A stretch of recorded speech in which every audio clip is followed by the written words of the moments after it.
ஏ hi. So today lunch menu என்னென்னு பார்க்கலாமா? இன்றைக்கி வந்து கேரட் பீன்ஸ் பொரியல், அதோட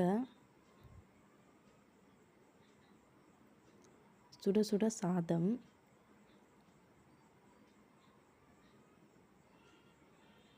அதுக்கப்புறமா என்னோடய ஃபேவரேட்டான கருவாட்டு குழம்பு.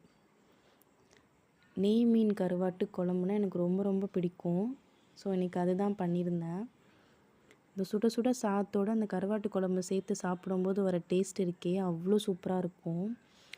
அதை விட ஒரு படி மிஞ்சி இதே கருவாட்டு குழம்ப காலைல பழைய சாதத்தோடு சேர்த்து சாப்பிடும்போது அதுவும் சூப்பராக இருக்கும். ஏன்னா சில பேர்த்துக்கு வந்து அவ்வளோ சீக்கிரம் கருவாடு ஒத்துக்காது.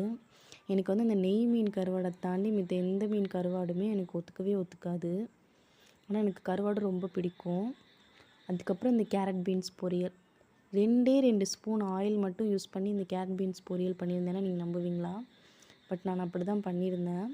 கண்டிப்பாக எப்படி பண்ணுறதுன்னு சொல்லிவிட்டு நெக்ஸ்ட்டு வீடியோவில், அதுவும் லாங் வீடியோவில் ஷேர் பண்ணுறேன்.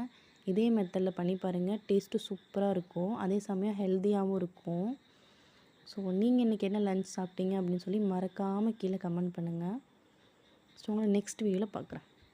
தேங்க்யூ ஃபார் வாட்சிங். Happy eating and love you all.